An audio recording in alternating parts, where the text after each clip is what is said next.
Hello everyone, today I'm going to talk about the movie Avatar, the film that won 3 Oscars and was released back in 2009. Even today, it remains one of the highest-grossing movies in the world. So what's so special about this film that no other movie has been able to break its earning record for so long? Let's dive in and see how amazing Avatar really is. At the very beginning of the movie, we meet our main character, Jake, who once served as a Marine, but during a mission he lost the use of both his legs, and now he spends his days in retirement, hanging out in bars, getting into fights, and just passing time. One day, 2 officials from the RDA Corporation approach Jake. They inform him that his twin brother Tom has died. Tom was supposed to go on a mission to a distant planet called Pandora, and the company had already invested a huge amount of money in him. Since Jake and Tom are twins and share the same DNA, the RDA wants Jake to take Tom's place in the mission. Jake hears everything, and since the company is offering him a lot of money, he agrees to join the mission.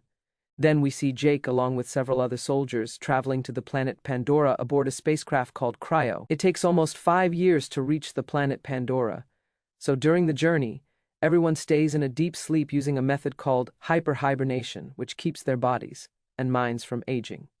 As they approach the planet, the crew is informed that they must always wear an oxygen mask outside, because the air on Pandora is toxic for humans. Soon after, their ship lands on the planet, and this is where Jake meets Dr. Grace Augustine, the leader of the Avatar program. Grace explains that Pandora is an extremely dangerous place, and everyone must be very careful.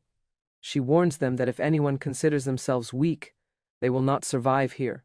She isn't very happy about working with a former Marine with no training, meaning Jake, because his brother Tom was far more qualified for this mission, but there's nothing she can do now, so she allows Jake to join the program anyway. A little later, Jake meets Norm for the first time. Norm is a scientist. Both Jake and Norm are taken into a lab, where they see a tall, blue-skinned, human-like creature lying inside a chamber. They're told that this is what the native species of Pandora looks like. They are called the Na'vi. These bodies don't have human consciousness on their own. They are created using human DNA, so that a human mind can enter the body and live among the Na'vi, learn their language, their culture, and understand their world. The Avatar lying in the lab was created using Tom's DNA, and only Tom was supposed to control it. But since Tom is dead, and because Jake is his twin with nearly identical DNA, Jake is brought in to operate it instead. After this, when Jake and Norm enter the science department, the head scientist of the program, Dr. Grace Augustine, steps out of a specially designed pod. This pod is what connects a human's mind to their avatar body. Norm tries to introduce Jake to her, but Grace gets irritated and walks away without saying much. A moment later, she meets Parker, the RDA representative, and complains to him. She says that for this experiment she needed a skilled scientist, someone like Tom who was perfectly trained for the mission. But Jake is a soldier, not a scientist. Grace angrily explains that he is nowhere near qualified, and he has zero training for this kind of delicate work. Park explains to him that Jake is the only person whose DNA perfectly matches Tom's, which makes him the only suitable candidate. With no other option left, the next day Dr. Grace uses a special machine to link Jake's human body with his avatar body. A short while after the transfer, Jake wakes up inside the avatar, and for the first time he sees himself in the blue Na'vi form. Jake is completely stunned. He can move his legs and walk again, something he hadn't been able to do for years. Overwhelmed with excitement, he ignores Grace's instructions and runs straight to the recreation yard, where other avatars were playing and enjoying their time. Later, when Jake's avatar gets tired and falls asleep, the link gets disconnected, returning him back to his human body. After that, Jake meets the Colonel, and they begin a serious conversation. Jake asks what the real purpose of this mission is. The Colonel finally reveals the truth. Pandora holds a rare mineral known as unobtainium, a single kilogram of which is worth billions of dollars on Earth, and the largest, richest deposit lies exactly where the Na'vi tribe lives. But the Na'vi will never willingly give up their land, so Jake's job is to gain their trust and somehow convince them to relocate. The Colonel tells him he has 3 months to blend in with the Na'vi and persuade them to move. If Jake succeeds, he will be rewarded with a brand new pair of legs back on Earth. But if after 3 months the Na'vi still refuse to leave, then the military will be sent in, and they will likely wipe out the entire tribe. The next day, Jake links into his avatar body again and joins Grace, Norm, and a few others on a helicopter, headed deep into one of Pandora's lush jungles. A little while later, Grace and Norm begin collecting plant samples. But Jake, still new to this strange world, wanders off to explore the forest on his own. Suddenly, out of nowhere, a terrifying creature called a thanator, a leopard-like beast, appears behind him and starts chasing him. Jake runs for his life, sprinting farther and farther into the jungle until he becomes completely separated from his team.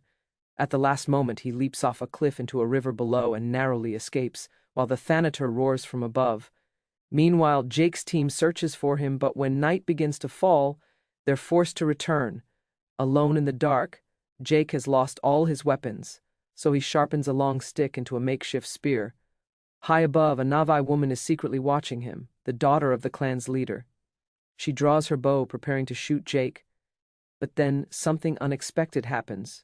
A mysterious glowing creature lands gently on her arrow. To the Na'vi, these glowing beings represent the spirits of their ancestors, a sacred sign of guidance. She immediately understands. The spirits are telling her not to kill Jake, so she lowers her bow but keeps watching him from a distance. As night deepens, a pack of vicious viper wolves attack Jake. He tries to fight them off, but he's completely outnumbered. Just then, the Na'vi woman leaps down from the trees, rescuing him and driving the wolves away. Even after saving him, she's clearly annoyed and orders Jake to go back to wherever he came from. She turns to leave, but Jake follows her, begging her to teach him how to survive in this dangerous world. At first she refuses, but then those same glowing spirit creatures surround Jake and land on his body. Shocked and amazed, she realizes this must be a sign from her ancestors. And then she takes him to her own place, Omatikaya. Once they arrive, she tells him her name for the very first time, Neytiri. But the moment they reach the place, the Na'vi people see this half-human outsider and immediately consider him an enemy, especially Neytiri's fiancé, Sute, the next heir to the clan's throne. He instantly demands that this human Jake be sentenced to death, but Neytiri stops everyone and takes Jake to her parents, who are the leaders of the clan, the king and queen. Jake explains to them that he is a warrior and his purpose is to learn about their culture and traditions. After hearing this, Neytiri's mother, the queen, pricks Jake's chest with a thorn and tastes his blood. From this, she senses that Jake's spirit is pure, so she instructs Neytiri to stay with him, teach him everything about their ways and help him. After all these rituals, Jake is taken to his sleeping area. We see that they have enormous trees, and on the branches they build cocoon-like nests where they sleep. The moment Jake falls asleep there, his real human body wakes up inside the chamber. The next morning, the memories of the previous night, almost like a dream, are still floating in Jake's mind. He shares this strange experience with Grace and the other scientists. Later, he also reports everything to the Colonel and to Parker. Jake informs them that beneath those enormous trees lies a massive amount of unobtainium. But the Colonel reminds Jake again he has only 3 months to finish the mission. The Colonel also points out that destroying the tree would give them a perfect opportunity. However, Jake requests one more chance. He wants to talk to the Na'vi and convince them peacefully to move away. We then see Jake recording a daily video log, where he explains how his avatar training is progressing with Neytiri's help. One day, Neytiri shows Jake a large bird-like creature and tells him that he must choose one. These creatures are called Ikran. To become a true hunter of the clan, everyone must bond with an Ikran. At first, Jake is terrified, but Neytiri encourages him. Eventually, Jake manages to choose his own Ikran, and for the first time he climbs onto it and soars through the sky. This new experience feels incredible to him. Meanwhile, Grace discovers that Jake is being used to manipulate the Na'vi tribe, so she takes him to the Hallelujah Mountains, a remote area made of giant floating islands, considered a sacred place by the Na'vi. In fact, Grace came to Pandora only to study this region. She has nothing to do with unobtainium, nor does she want the Na'vi clan to be harmed.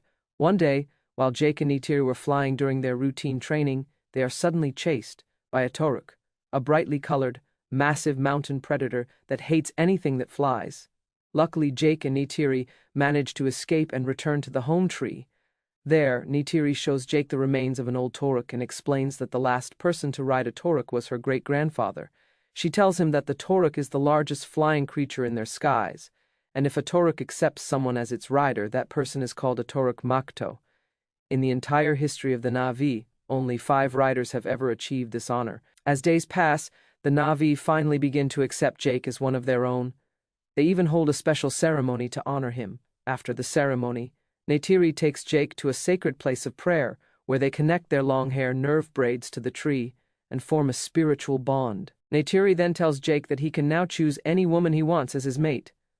Jake thinks for a moment and says he wants to choose Neytiri.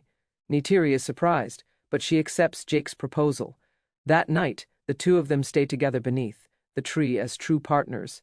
Jake later wakes up back in the lab and realizes, this is getting way too complicated. The next morning, Neytiri wakes up to find trees collapsing around her. Huge bulldozers are destroying the entire area. She realizes that the humans have launched an attack, and she desperately tries to move Jake's unconscious avatar body to safety. Meanwhile, Jake understands what's happening and quickly returns to his avatar form. The moment he regains control, he jumps onto one of the bulldozers and tries to stop it. When nothing works, he finally smashes the machine's camera system. The soldiers open fire on him, but Jake manages to escape and reach the home tree. Back at the base, the colonel reviews the surveillance footage and discovers that the avatar who interfered was Jake, and that Jake is trying to protect the Na'vi and sabotage their mission. Furious, the colonel storms into the room searching for Jake and Grace. Meanwhile, the bulldozers continue, doing their work, destroying the Omaticaya people's sacred grounds. The Na'vi gather beneath the home tree and decide that they will fight back against the invaders. Jake and Grace try to stop the Na'vi from going into battle. But warrior Sute finds out that Jake and Neytiri have chosen each other as lifelong mates. Sute reminds everyone that Neytiri was originally promised to him, so in anger he tries to kill Jake. But before the situation gets out of control, both Jake's and Grace's avatars suddenly collapse. The colonel has forcefully shut down their avatar link, disconnecting them from their human bodies. In the next scene, we see Grace facing the RDA and the military commanders. She is furious. Grace tells them that the Na'vi are connected through their trees, forming a massive biological network almost like a planetary computer. She explains that the trees contain more neural connections than the human brain. Then both Grace and Jake insist that the Na'vi will never leave their home, the home tree. Hearing this, the colonel decides to launch a direct attack on the home tree and drive the Na'vi out using gas bombs. Realizing how serious the situation is, Jake begs Base Commander Parker to let him return to his avatar body so he can convince the Na'vi to leave before the attack begins. Parker agrees but warns him that he has only 1 hour to get it done. Back in his avatar, Jake tells the Na'vi that the humans are about to attack and finally admits that he himself is a human. Hearing this, Neytiri angrily pushes him away. I thought you were just a deep sleeper. But no, you knew everything from the start, and you told us nothing. The other Na'vi are equally shocked and heartbroken. They capture Jake and Grace and hold them as prisoners. Then they begin preparing to face the humans head-on. Soon, the colonel arrives with countless aircraft, and the battle between the Na'vi and the humans begins. The Na'vi fight with everything they have, but their bows and arrows cannot compete with human firepower. After several gas explosions, the home tree collapses, killing many Na'vi instantly. In this chaos, the Queen unexpectedly returns to where Jake and Grace are being held, and she frees them from captivity. The Queen then pleads with them to save her people. Without wasting a moment, Jake goes to Neytiri and tries to comfort her, but nothing works. During the attack, Neytiri's father is badly wounded, and just before dying, he gives his sacred bow to his daughter and orders her to lead their people to protect the Na'vi clan. Suddenly, Jake and Grace are forced back into their human bodies because the colonel cuts off their avatar link and immediately arrests them on charges of treason. Norm is also captured. Meanwhile, the remaining Na'vi regroup at the Tree of Souls. Back at the lab, Jake and the others are secretly freed by their Team S pilot, Trudy, who risks everything to help them escape. They fly away in her ship trying to reach the Na'vi, but unfortunately the colonel spots them and opens fire on the aircraft. Grace is hit severely and begins bleeding heavily. It seems like she might not survive. After a while, they finally reach the floating mountains, where Jake gets back into the pod and reconnects to his avatar body.